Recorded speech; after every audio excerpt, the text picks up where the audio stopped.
Hey everyone, Cursed Deck Builder here, making our way to 10,000 decks assisted. And here we are with Zurgo Helmsmasher Stuffy Doll deck. This deck comes to us from Jack Gallows 4, who says, I have a unique idea for Zurgo Helmsmasher. Would love feedback. You sure do. I really like this deck already, and I'm excited to show everyone what it is. But as always, the deck list is in the video description below, and I would heavily recommend you go and take a look at this deck yourself. This is a really fun deck idea. I really, really like it. And I think a lot of people would have a lot of fun with it if they would take a look. So I guess I recommend you do. So let's take a look at the deck. Who is Zurgo Helmsmasher, and why are they the leader of a Stuffy Doll deck? Well, Zurgo Helmsmasher is a 5 mana Orc Warrior 7/2 in Mardu colors. He has haste, he attacks each combat if able, and is indestructible on your turn. And if a creature that's been dealt damage by Zurgo then dies, Zurgo gets a +1/+1 counter. Zurgo, at least this version of Zurgo, is an extremely aggressive commander. Attacking for 7 means 3 attacks with Zurgo is lethal against any opponent, which is a fantastic number to be at. However, I believe the main reason he's being used here is that he has indestructibility on your turn. Compared to what one may think with the giant slew of commanders out there, indestructibility is not the easiest thing to have on a commander. So having a commander that comes with it like this for a Stuffy Doll deck is really great. Now, I've used that term a few times now. What is a Stuffy Doll deck? Well, if we come over here, we can see Stuffy Doll is a 5 mana 0/1 that's indestructible as well. And as it enters the battlefield, you choose a player. And whenever Stuffy Doll is dealt damage, that damage is reflected towards that player. And then Stuffy Doll can deal damage to itself. Stuffy Doll is a really, really fun kind of deck where you're going to get as many versions of this effect. For example, Boros Reckoner is a Stuffy Doll effect. Spite is a Stuffy Doll effect. It's not easy to say that. Truefire Captain, though difficult to cast, Phyrexian Vindicator. All of these are effects that allow us to reflect damage off of our creatures towards our opponents or sometimes any target. Now, one of the more difficult aspects of this card, I will say, or of this effect, is that you can't hit all of your opponents at the same time.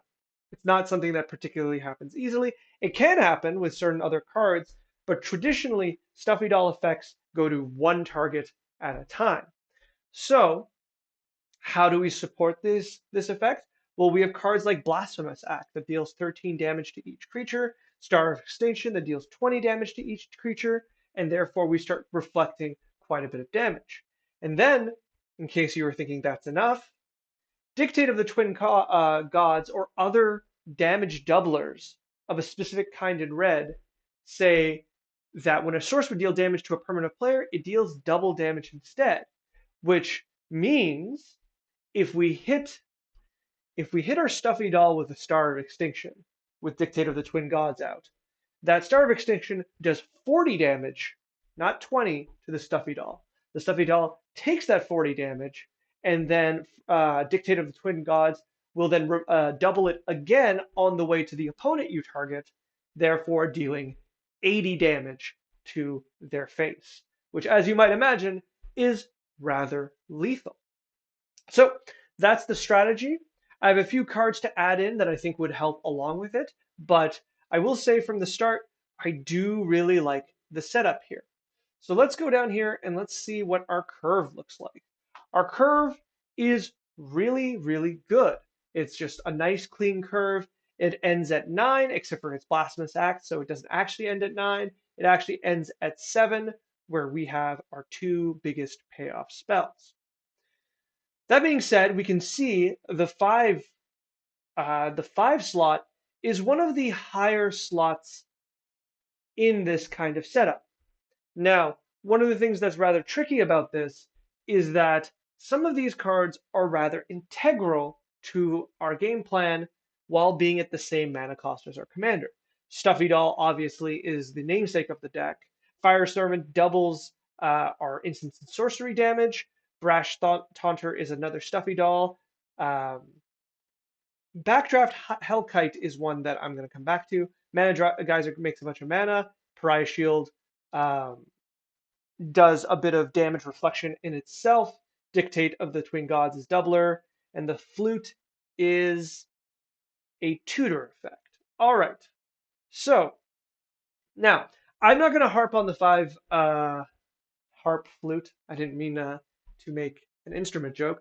I'm not going to harp too hard on the fact that we have a lot of five drops, with Zurgo being a five drop, because our deck isn't actually really dependent on our commander in the traditional sense. We have some leeway because our commander can act as a backup or a parallel plan. So with that in mind, you know, considering the power of Stuffy Doll, I don't really mind that it competes with our commander.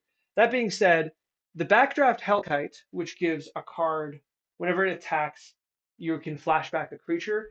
I don't think that's good enough. I think that's an easy cut right here. This creature doesn't help our main plan. It only works after we have instants and sorceries. So if we want to flashback Blasphemous Act, well, we should have already, cast Blasphemous Act. And you might say, well, Cursed Deck Builder, what happens if I've, discarded Blasphemous Act, using a rummage effect or something like that? Well, I would answer, you would never discard Blasphemous Act by choice, right? And if it's been counterspelled, this isn't the way to get it back, right? Um, I think if this is the effect you want, let's see, I'm trying to remember this now. Red human. I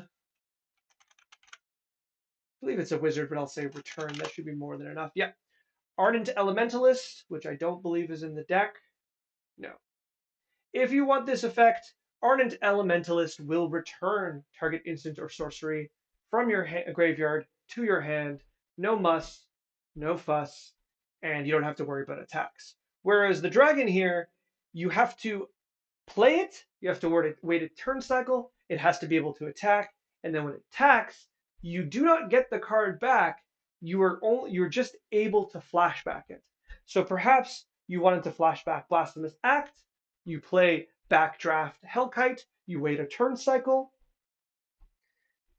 If Backdraft Hellkite is still on the battlefield, still able to attack, and you don't have to attack in a way that Backdraft will be immediately destroyed, it might not be the same board. You may not actually want to play Blasphemous Act. Maybe you want to play something else instead. And therefore, we've lost a bit of power that comes from this dragon. So overall, I don't particularly like this card. Same thing with the Cittanul flute. This flute it takes too much mana. It only grabs creatures, and yes, you have some essential creatures, but I think you'd just be happier with another black tutor if this is the effect you want. It's just far too much mana. Considering the majority of the creatures you'd really want are 5 mana or, around that cost. There's a few lower mana, but the majority of them are higher mana. So if you want a Brash Taunter or you want that first Stuffy Doll, and you've already either lost Boros Reckoner or Spiteful Sliver, I think it's a bit tough, and I guess Monk Maniac. It's a bit tough because you're investing so much mana in order to get the card into your hand and not even cast it. You got to think of this as it doubles the casting cost and adds 5 for that first creature you tutor. That's too much mana for the deck, and I don't think it's particularly good. Another quick look at the other mana cards that kind of catch my eye.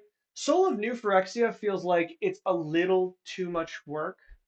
Um, it's a 6-drop that doesn't do anything for you, and then you have to spend 5 mana or exile it and spend 5 mana from your graveyard to give everything indestructible. So here's the thing. how often are you going to have the mana to like think you don't have Blasphemous Act, right? That's the really, really good one. Think you have Star of Extinction. You're not going to have the mana to use Soul of New Phyrexia and Star of Extinction, right? You only get one or the other. But even then, if you're set up, right?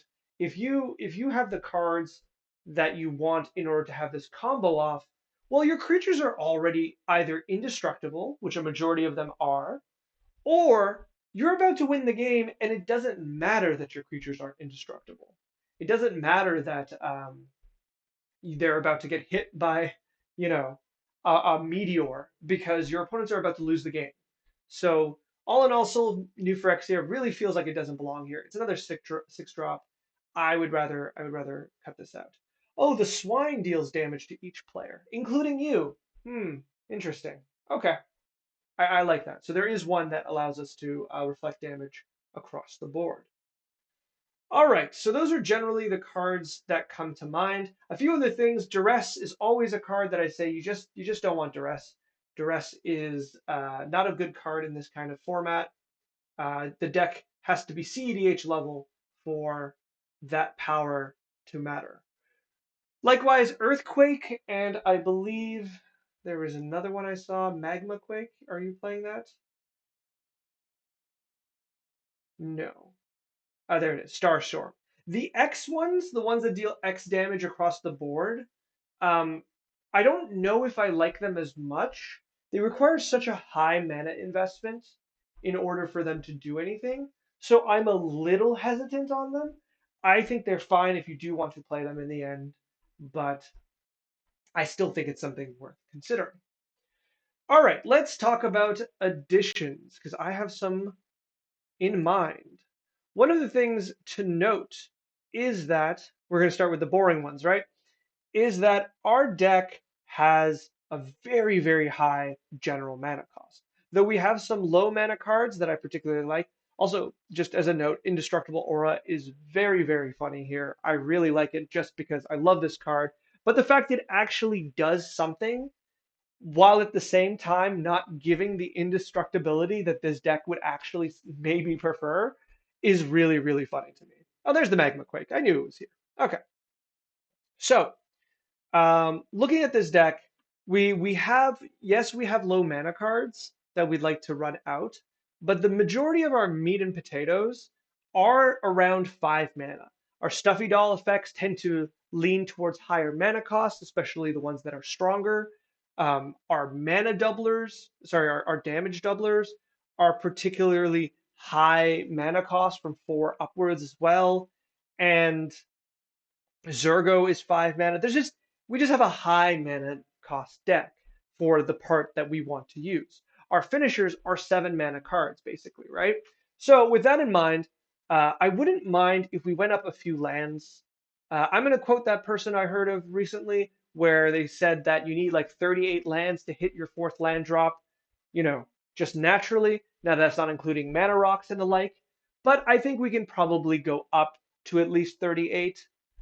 Maybe even 37, I think would be fine. Just add a few more lands. Just keep the deck consistent. You really want to hit your land drop every turn because every time you do, you're unlocking more and more powerful spells. Also, in terms of ramp, the other boring card to add is the Signets. You have the Talismans. I'd like you to play the Signets as well. I always say the Signets are particularly powerful when we have a commander that is more than 2 colors, but even then, 2 colors is fine too. We have a 3-color commander, they're 5 mana.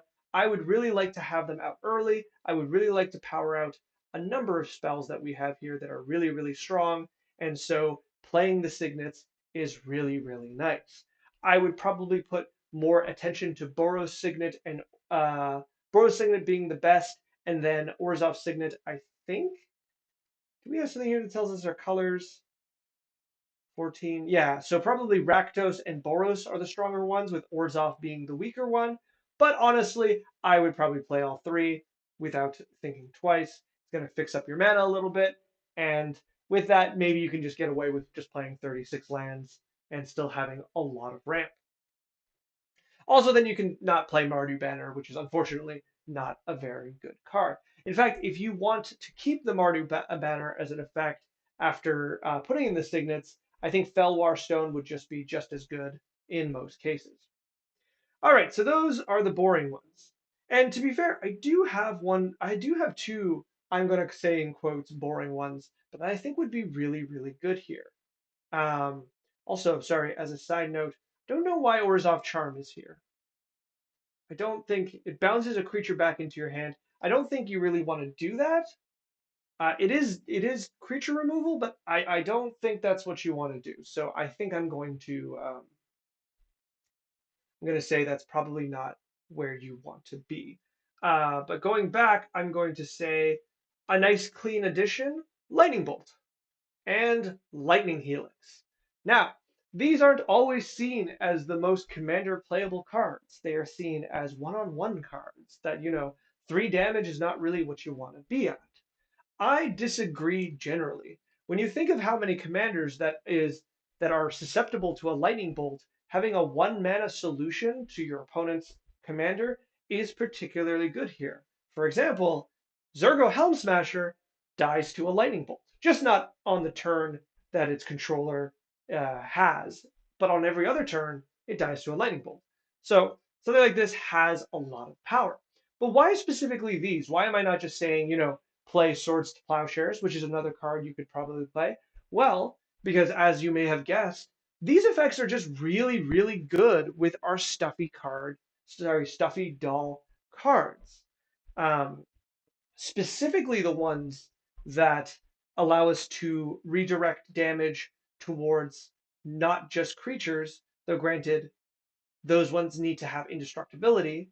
If we could give indestructibility, or we're willing to make that trade, when we bolt our creatures and then we have like a Furnace of Wrath or Dictate of the Twin Gods, or even where is it? Fire Servant, we are doubling that damage several times, right? We bolt our creature that becomes 6 damage, and then we send that damage towards something that's 12 damage, and that's pretty clean to destroy most creatures, most planeswalkers, but also that's 1 mana to deal 12 damage to a player, and I think that's honestly very impressive. Um, I think you have no reason not to be playing these cards. Also, for those people who don't know the power of the deck, I would like you guys to read Arc Bond. I didn't go over Arc Bond, but I was just thinking about doubling damage. Um, I think this is a ridiculously powerful card, and this is the kind of card that ends games in ties. If you've never played a Stuffy Doll deck or had a chance to play it in a cube or something, a deck like this is a lot of fun and surprisingly cheap, honestly. So I do recommend it. Okay, what are other things that we can add besides kind of the more boring general stuff? Well, interestingly enough, I feel like you're missing a few Stuffy Doll effects. Blazing Stun Seal increases the creature's power by 3 generally, but that's not why you have it. Whenever a equipped creature is dealt damage, it deals that much damage to any target. This is a equipable Stuffy Doll effect. Now, I don't know if this is something you're aware of, but there is, and I imagine you are, but people might not know, Stuffy Doll creatures that can target anything can create loops, right? Where they just keep targeting themselves with the damage. And with damage doublers, you can, you know, you can increase that value of damage. It's like you're charging an attack over and over. I grew up with Dragon Ball Z, but and every time that attack is redirected at your creature, it doubles. So that lightning bolt goes from 3, 6, 12, 24, 48, etc., until it's just one-shotting an opponent. But the doubling factors aren't the only way to do this. Stuffy Doll effects, if you attach Blazing Sunsteel to Stuffy Doll and you hit it with a lightning bolt, it can just keep targeting itself with the Blazing Sunsteel effect, and every time it does, it then deals that damage to an opponent. So at the end, you send that lightning bolt somewhere else, sure, but in the meantime, you've at least defeated that opponent, which I think is particularly strong. The fact that you can equip this, the fact that this comes out early, all in all, just a fantastic card. I really think so, and should be an easy addition to this deck. Another one that I wouldn't have thought of, but I definitely saw online, was Ill-Tempered Loner. This is a werewolf, which on its front side has the ability where whenever it's dealt damage, it deals that much damage to any target. So already we have the Stuffy Doll effect that hits any target. Very, very nice. Now it has Daybound, which I'm so sorry if you play this card, you have to then keep track of day and night for the rest of the game. That is your burden to bear, unfortunately, if you play this card. But what do you get for that effort? Well, Howlpack Avenger on the other side says whenever a permanent you control is dealt damage, Howlpack Avenger does that much damage to anything. That is very, very good. It absolutely turns all your creatures into stuffy dolls without losing their original stuffy doll properties. You play this, you flip it, you cast Blasphemous Act. Well, don't worry about it. The game is over. You have just defeated all of your opponents, almost guaranteed, assuming you have enough creatures. And then if you have like a damage doubler, well, that's kind of it. You're pretty good. So, big fan of this card. There is the really big downside of Daybound and Nightbound, where even after this creature dies, you're supposed to keep track of day and night. However, if you look at your opponents in the eye and you tell them you don't want to, if they're okay with it, maybe they'll let you let it go. I think it's dependent on the play group. I personally wouldn't care because, Daybound and Nightbound are very difficult to you know, keep track of. And so I'd be willing to let that go if you tell me you only have this one card that cares about day and night. All right, so with that in mind, let's look at a few more options for damage doublers. I think the damage doublers are kind of the heart of the deck sometimes. Like the stuffy doll effects are really, really good, but the damage doublers are just fantastic and don't require any support.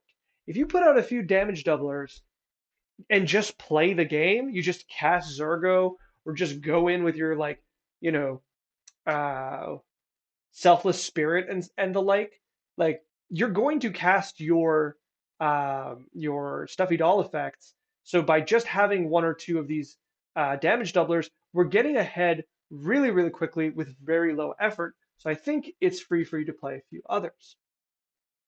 Let's go from least interesting to most interesting. Mechanized Warfare is pretty interesting because it's one of the cheaper versions of this effect. It doesn't double the damage, but it adds one each time. And so for general damage with your red creatures or your artifact creatures, which includes your stuffy dolls, you're just going to increase a little damage here and there. However, the main thing that makes this still playable, even though it's not technically a doubler, is that when you have one of those any target creatures that have indestructible, this works with the lightning bolt itself, right? Every time, oh wait, no, it doesn't, because it has to be an opponent controls. Okay, maybe I'm a liar. So maybe don't play this, since you can't double it repeatedly. That was or like increase its damage like repeatedly. I didn't read that part. So you can still play it. I think it's still feasible, doing a little extra damage here and there, and it does work with Stuffy Doll. The final damage is increased out of Stuffy Doll, but just not as much as I would like. So let's go to the next one. I'm going to quickly check. Yeah, the other options. Okay, so maybe the other options aren't as fun. I'll show you them anyways. Solfim was something I was thinking about, as it deals, whenever your sources deal non-combat damage, it is doubled, but it only targets your opponents and their permanents. So not ideal because you are losing on half of the doubling, but when the final damage is redirected from your stuffy dolls to your opponents, it is doubled. And for things like Star of Extinction, that's often enough. Solfim also by itself has a way to make itself indestructible, which I particularly like, which is why I think it's still kind of playable. It's 4 mana, not 5, so it's at a nice mana cost. So I think this is still definitely playable, though not as strong as I initially wanted. And likewise, Gisela, I was really, really excited for, but not only does it not double the damage towards your own permanents from your source, It actually halves them, so then if you hit your Stuffy Doll for 20, it actually does 10 damage, and then you hit an opponent with it, it then flips back to 20. So you're just kind of at neutral, unfortunately, which is too bad because this is definitely the kind of deck that otherwise would love to play Gisela as a just a big mana, very strong fighter that like Zurgo loves to team up with because all of a sudden Zurgo's hitting for 14, which is fantastic. So, ignoring that one, instead, the one I will end on is City on Fire. City on Fire is the tripler. I think there's another one, but it costs a lot of money. This one just costs a few bucks. 8 mana is a lot. It does have Convoke. You don't have a lot of ways to make a lot of creatures to Convoke, but even reducing this from like 8 to like 5, I think is more than reasonable. But unlike the others, when it triples damage anywhere, right? As long as it's your source. So when you do bolt your Stuffy Doll or Blasphemous Act, you will get the triple damage onto your Stuffy Doll, and then you will triple that damage again onto your opponents, which makes a Lightning Bolt deal 27 damage. So that's a lot of fun. I don't think I have to explain that. I don't think I have to justify why that's a fantastic include. I can just write up a note that says lightning bolt equals 27 damage, and then everyone understands why I like that card. This card. So I think this is a pretty safe include. It does once again bring up our mana cost a little bit. However, I've been kind of pointing out that mana is the main thing that holds this deck back. So, like, you're already playing Dark Ritual, you're already playing all the talismans. I want you to play the signets. I want you to go up a few lands. I think the fact that this deck is a bit slower, despite being quote unquote an aggro deck, is not even a little bit of a problem. I think this is exactly what you want, right? You are the kind of deck that takes a few turns to set up, makes blocking or your opponents attacking you incredibly unfavorable because they're just worried of running into like your spiteful sliver and just taking a bunch of reflected damage. So they're not going to bother you. If things are getting bad, you are literally, your game plan is to cast a series of different board clears, so you have a very nice, defensive array while you build up your mana base. And then when you are ready, you just need 1 or 2 turns of setup, and then you can cast all your spells and win the game. I really, really like this idea. I think the next thing if you finish this, or if you get past these next suggestions and fix up the mana and give me another draft, the next thing I would probably say we need to look at is card draw. I like tutors in a deck like this because you're assembling combos. And if we wanted to do that, we should be playing the better tutors. Diabolic Intent is not really an option, actually, as I say it, because we have so few creatures. So we might have to play like Wishclawed Talisman, Grim Tutors at 3 mana, but not great. Um, there was one. I don't usually recommend Diabolic Tutor, sorry, a Demonic Tutor, just because of the price point of it. But I think we are close, right? We are very much close to that point where tutors would be very good. But even then, I think we would benefit from playing a few of the black card draw spells from Night's Whisper, Read the Bones, and things like that. But that's stuff we can look into the future. Right now, I think this first draft is a really, really cool idea. I think what I'd like to do is solidify the combos. We have a lot of redundancy, and that's really, really good.